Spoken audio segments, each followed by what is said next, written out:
Hey there, friends. In this video, I'm going to be showing you how to use curves inside of Affinity Photo. So to get started, I'm just going to quickly open up an old photo right here.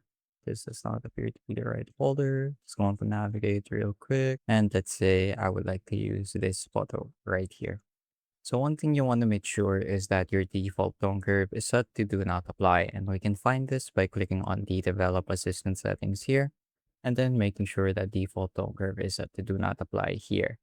If this is set to something like standard or compressed, you're gonna wanna set it to do not apply, close your photo, and then open it back up. That way it gets imported into the develop studio with no tone curve set.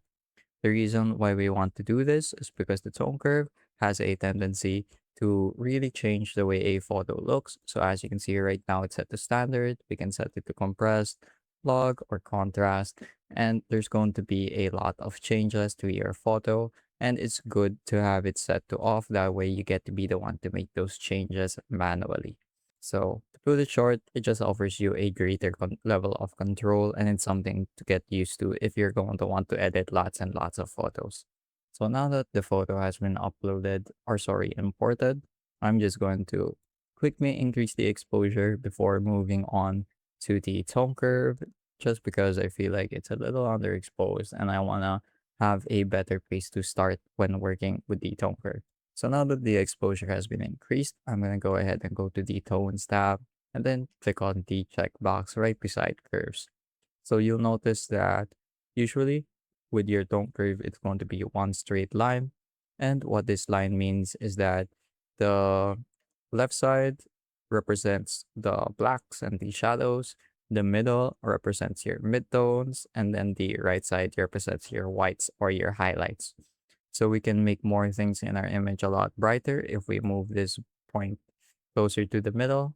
As you can see, a lot of the midtones turned into whites, and conversely, we can make it darker. As you can see, practically the whole image turned into the blacks when we moved it to the midtones area. So that's what the tone curve represents, and there are plenty of ways to manipulate it. The most common of which is the standard S curve, which adds a bit of dynamic contrast by raising the levels of the shadows, or sorry, the highlights, and bringing down the levels of the shadows. So to create an S curve, we can click on one part of the line and just drag it up with our mouse. In this case, I'm dragging the highlights up, and then I'm going to go ahead and drag the shadows down. So there we go. So now there's a lot more contrast that has been added to the image. If we compare the before and after, you'll be able to see that dynamic contrast added uh very clearly. Although I would like to have the midtones a bit brighter, so I'm going to add an extra point here in the middle and just raise it up, but not so much that it gets blown out. There we go. Here's our finished image. And if we go ahead and go back to basic, we can add a lot more adjustments. So I'm just gonna go over them real quick. Like, let's say I would like to add a few points in the brightness just to really even it out, and then up the vibrance a little bit to bring some color, to make some of the color pop. Let's go ahead and lower the contrast just a little bit, just because I don't want it to get too harsh. And yeah, overall, the image is very uh well balanced, if I would have to say. So that's the basics of using the tone curves. You can also split the colors of the tone curves by scrolling down a little bit and then clicking on this box here.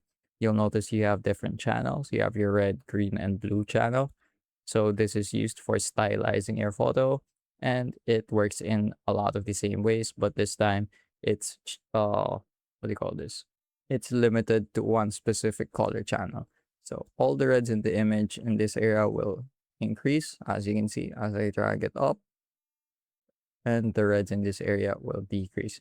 So this is useful if you want to add some stylistic changes to your images, and they're how you can achieve certain looks and feels. Like, for example, the orange and teal look that some films have. One way of achieving that is through the tone curves. So again, let's go over the before and after. As you can see, the before is pretty washed out and pretty flat, whereas the after has a bit more vibrance to it and looks a little more alive. So those are the basics of using the tone curves. Feel free to experiment and maybe do a little bit of creative work with split toning and with the different channels in your tone curve. That's pretty much it for this video, though. I hope I was able to teach you something new and something useful. And as always, thank you for watching.